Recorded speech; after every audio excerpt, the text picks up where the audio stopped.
শুভ্রার Bengali story telling চ্যানেলে সকলকে স্বাগত। আমার আজকের গল্প বিভূতিভূষণ বন্দ্যোপাধ্যায়ের লেখা। গল্পের নাম সুহাসিনী মাসিমা। সুহাসিনী মাসিমাকে আমি দেখিনি, কিন্তু খুব ছোট বয়সে যখনই মামার বাড়ি যেতাম তখন সকলের মুখে মুখে থাকতো ওই সুহাসিনী মাসিমার নাম। সুহাস কি চমৎকার বনে, এই বয়সে কি সুন্দর বুননির হাত। সুহাসিনী বললে, এসো দিদি বসো, বেশ মেয়ে সুহাসিনী। সেবার সুহাসিনীকে নেমন্তন্ন করে খাওয়ালাম পূর্ণিমার দিন। সুহাসিনী ওসব অন্যায্য দেখতে পারে না, তাই জন্য তো মায়ের সঙ্গে তার বনেও না। সুহাসিনী গ্রামের সকলের যেন চোখের মণি। সুহাসিনী মাসিমা সম্বন্ধে কথা বলার সময় সবার, অর্থাৎ আমার বুড়ি দিদিমার, গনু দিদিমার, মাসিমাদের মায়ের, মামাদের গলার সুর সব যেন বদলে যেত। চোখে কিরম একটা আলাদা ভাব দেখা যেত। আরেকটা কথা, রূপের কথা উঠলে সকলেই বলতো আগে সুহাসিনী মাসিমার কথা। অমন রূপ কারো হয় না, আর কেউ কখনো দেখেনি। শুনে শুনে আমার মনে একটা অত্যন্ত কৌতূহল হলো যে সুহাসিনী মাসিমাকে একবার দেখব, দেখতেই হবে। দিদিমাকে একদিন বললাম, সুহাসিনী মাসিমা এখানে কোথায় থাকেন? কেন রে? আমি একদিন দেখতে যাব। সে তোর ওই কানাই মামার বোন ও পাড়ার মুখুজ্জেদের দোতলা বাড়ি ওই পুকুর ধারে দেখিস নি? তার সুহাস তো এখন এখানে নেই, ও তো শ্বশুর বাড়ি গেছে। ওমা, বিয়ে হয়ে গেছে বুঝি? তা হবে না, 19-20 বছর বয়স হলো। বিয়ে কোন কালে হয়েছে সুহাসিনী মাসিমার? বিয়ে হওয়ার কথাটা আমার যেন খুব ভালো লাগলো না। কেন ভালো লাগলো না তা কি করে বলবো? আমার বয়স 9 বছর আর সুহাসিনী মাসিমার বয়স 19-20। বিয়ে হলেই বা আমার কি, আর না হলেই বা আমার কি? মামা বাড়িতে প্রতি বছর জ্যৈষ্ঠ মাসের ছুটিতে যাই, কিন্তু কোনোবার সুহাসিনী মাসিমার সঙ্গে আমার দেখা হয় না। হয় তিনি বৈশাখের মাঝামাঝি চলে গিয়েছেন, নয়তো তিনি আসবেন সেই শ্রাবণ মাসে শ্বশুর বাড়ি থেকে। ফাল্গুন মাসে এসেছিল সুহাস, বৈশাখ মাসে চলে গেল। আজকাল তো থাকে ভালো জায়গায়, যেমন রং তেমন রূপ, যেন একেবারে ফেটে পড়ছে। অন্য লোকের প্রশ্নের উত্তরে দিদিমা কিংবা আমার মাসিমারা এই ধরনের কথা বলতেন, শুনতে পেতাম। আমি কোনো প্রশ্ন এ সম্বন্ধে বড় একটা করতাম না, অথচ ইচ্ছে হতো যে সুহাস মাসিমার সম্বন্ধে আরও অনেক কিছু জানবার আর আরও অনেক কিছু শুনবার। কিন্তু কেমন যেন একটা লজ্জায় গলায় তা কথাগুলো আটকে যেত, জিজ্ঞাসা করতে পারতাম না। না, তা কি করে থাকবে? সুহাসিনী না হলে শ্বশুর বাড়ির তো একদিন চলে না, কাজেই চলে যেতেই হলো। নইলে জ্যৈষ্ঠী মাসে আম কাঁঠাল খেয়ে যাবার তো ইচ্ছে ছিল। শাশুড়ি বলে, বৌমা এখানে না থাকলে যেন হাত পা আসে না। বৌমার মুখ সকালে উঠে না দেখলে কাজে মন বসাতে পারি না। তাই ছেলে পাঠিয়ে নিয়ে গেল। একদিন কি হলো জানো? দুপুরবেলা সুহাসের ফিট হয়েছে শুনেতে ছুটে গিয়ে দেখি রান্নাঘরের সামনে শানের রোয়াকে সুহাস অজ্ঞান হয়ে পড়ে রয়েছে, আর তার মাথায় জল ঢালা হচ্ছে। মাথায় এক রাশ কালো কুচকুচে ভিজে চুল, দেহ এলিয়ে পড়েছে। অমন রূপ কখনো দেখিনি মানুষের। কি রূপ ফুটেছে সুহাসের! সত্যি সুহাস মাসিমার রূপের ও গুণের প্রশংসায় এই গ্রামের সবাই পঞ্চমুখ। তারা জীবনে যেন এমন মেয়ে আর দেখেনি। ওদের মুখে মুখে সুহাসিনী মাসিমাও আমার মনে একটা অত্যন্ত বেড়েই চললেন কল্পনায়, চোখের দেখা নয়।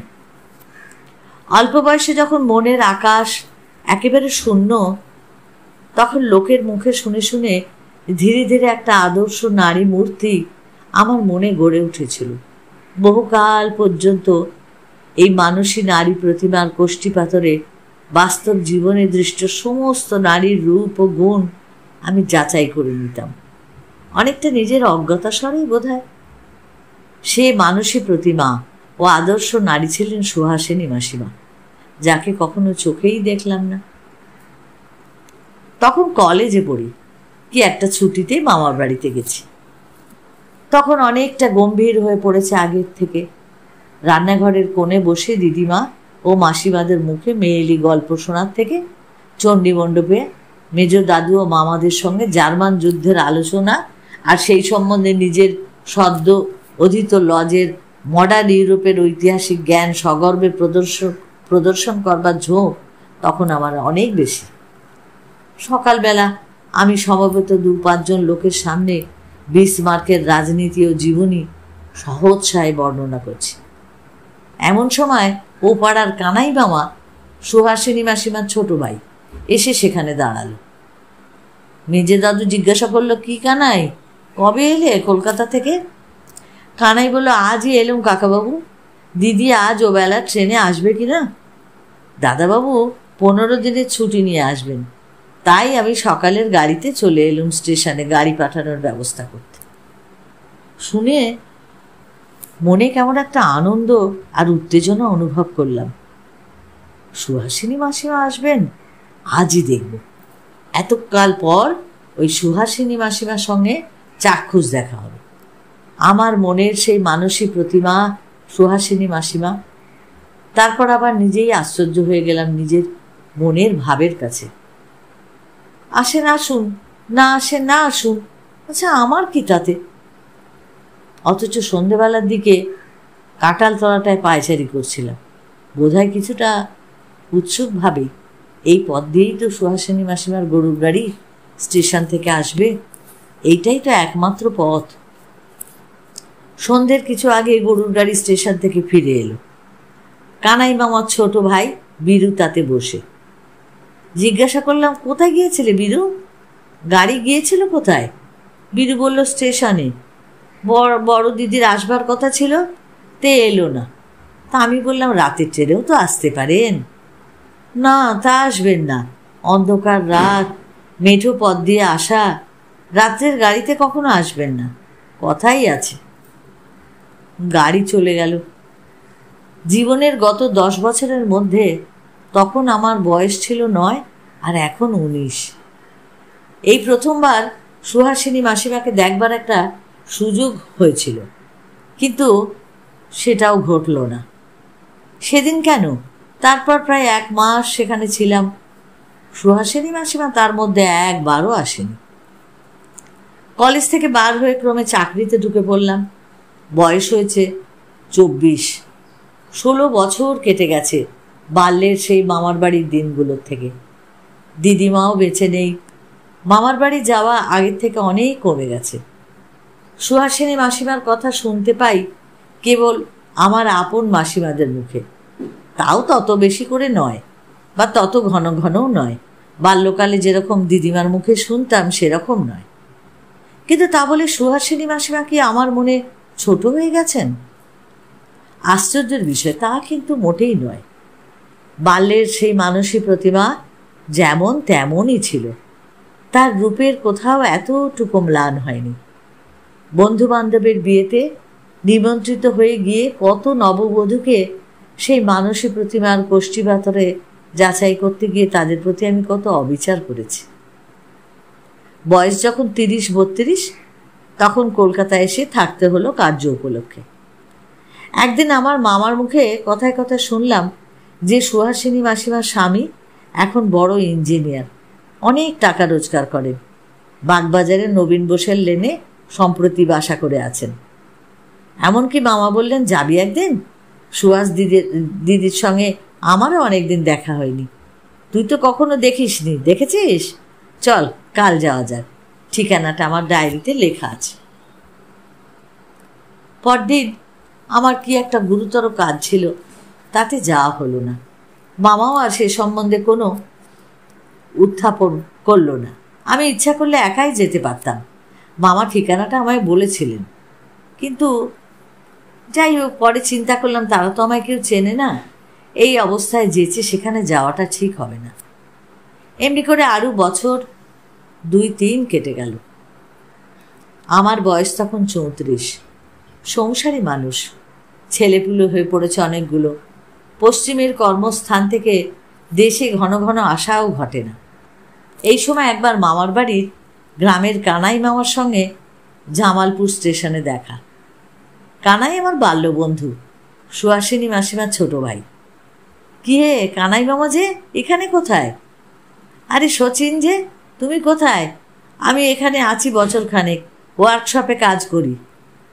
তা বেশ বেশ, বাসা করে মেয়ে সব ছেলে মেয়ে নিয়ে আছো?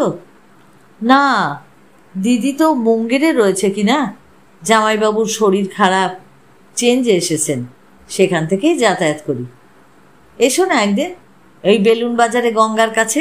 কবে আসবে? আমি থাকি সাহেবগঞ্জে, সর্বদা মুঙ্গেরের দিকে যাওয়া ঘটে না। তবু কানাইয়ের কাছে কথা দিলাম একদিন সুহাসিনী মাসিমার বাসায় যাব মুঙ্গেরে। সেটা কর্তব্যও তো বটে। দেশের লোক অসুস্থ হয়ে রয়েছে দূর দেশে, আমরা যখন এদেশে প্রবাসী, যাওয়া বা দেখাশুনো করাটা তো এটা আমাদের উচিতই। সাহেবগঞ্জে ফিরে এসে স্ত্রীকে কথাটা বলতে সেও খুব উৎসাহ দেখালো। বলল, চলো না, মাসিমার সঙ্গে দেখা করে সীতাকুণ্ডে স্নান করে আসা যাবে। কখনো মুঙ্গের যাইনি, ভালোই হলো, চলো, এই মকর সংক্রান্তির ছুটিতেই চলো। এই কথা ঠিকই, যেই দীর্ঘ ২৬ বছর পরে সুহাসিনী মাসিমাকে দেখবার সেই বাল্য প্রথম যৌবন দিনের আগ্রহটা কিন্তু তখন আর ছিল না। তবু কৌতূহলে আর মনের পুরনো অভ্যেসের বশে একদিন মুঙ্গেরে গিয়ে ওর সঙ্গে দেখা করবার সংকল্প করল। কিন্তু পুনরায় বাধা পড়ল। পৌষ মাসের শেষের দিকে সাহেবগঞ্জে ভীষণ কলেরার প্রাদুর্ভাব হলো। আমি ছুটি নিয়ে সপরিবারে দেশে পালালাম। দিন ১৯-২০ যখন পরে ফিরলাম, তখন মকর সংক্রান্তি পার হয়ে গেছে। মুঙ্গেরে যাওয়ার কথাও চাপা পড়ে গেল। এর মাস্টার পরে আবার কানাইয়ের সঙ্গে দেখা আমার জামালপুরে। বলল, ওহে, তোমরা কই গেলে না? তোমাকে খবর দেব ভেবেছিলুম। কি বিপদ যে গেল! জামাইবাবু তো মারা গেলেন ও মাসের ১৭-য়। সুহাসিনী মাসিমা বিধবা? বললাম, ওরা এখন কি? না না, দেওর এসে নিয়ে গেল শ্বশুর বাড়ি। মস্ত ডাক্তার দেওর, অ্যাসিস্ট্যান্ট সার্জেন, গভর্নমেন্ট সার্ভিস করে। জামাইবাবুর চেয়ে সে অবশ্য অনেক ছোট। এইবার ৪-৫ বছরের দীর্ঘ ব্যবধান। যখন সুহাসিনী মাসিমার কথা কারুর কাছে শুনিনি, তারপর একদিন আমার মাসিমা কাশি থেকে এলেন। বাল্যকালে সে দিনটার থেকে কত কাল চলে গেছে। যে মাসিমা তখন ছিলেন তরুণী, তিনি এখন কাশীবাসিনী। আমারও বয়স তখন প্রায় ৩৯। মাসিমা বললেন, দশাশ্বমেধ ঘাটে রোজ সুহাসিনী দিদির সঙ্গে দেখা হতো কি না। চমৎকার মেয়ে সুহাসিনী দিদি, ওর সঙ্গে মিশে সময় যে কোথা দিয়ে কেটে যেত। মস্ত বড় সাধুর কাছে দীক্ষা নিয়েছে, কি সুন্দর গীতার ব্যাখ্যা করে। ওর মুখে গীতা পাঠ শুনতে শুনতে রাত যে কত হচ্ছে তা ভুলেই যেতাম। আহা, কি মেয়ে সুহাসিনী! বহুকাল পরে আবার সুহাসিনী মাসিমার সেই উচ্ছ্বসিত প্রশংসা শুনলাম। সুহাসিনী মাসিমা চিরকাল লোকের প্রশংসায় কুড়িয়ে গেল। কপাল এক একজনের। আমার ঠোঁটের আগায় এ প্রশ্ন কতবার এলো, সুহাসিনী মাসিমা আজকাল দেখতে কেমন? বহুকাল তার রূপের প্রশংসা তো কারো মুখে শুনিনি। কিন্তু আমার মনের সেই বাল্যকালে গড়া মানসী রূপসী সমানই ছিলেন। বাল্যে তিনি ছিলেন শুধু রূপবতী, এখন রূপের সঙ্গে যোগ হলো আধ্যাত্মিকতা। সুহাসিনী মাসিমা একেবারে দেবী হয়ে উঠলেন আমার মনে। আর এটাও মনে রাখতে হবে, দেবীদের মধ্যে সবাই তরুণী, বৃদ্ধা দেবী কিন্তু কেউ নেই। পরের বছরই আমার চাকরির কাজে আমায় কাশী যেতে হলো ৩-৪ দিনের জন্য। আমার বয়স তখন ৪০। মাসিমা যে বাড়িটাতে থাকতেন, সেখানে মামার বাড়ির গ্রামের আরেকজন বৃদ্ধা থাকতেন। তার নাম তারকের মা। তিনি জাতে কৈবত। তার ছেলে তারকের নৈহাটিতে একটা বড় দোকান আছে। আমার ওপর ভার পড়ল তারকের মায়ের কাছ থেকে মাসিমার একটা হাত বাক্স নিয়ে দেশে পাঠিয়ে দেওয়া। বেলা ১০টা।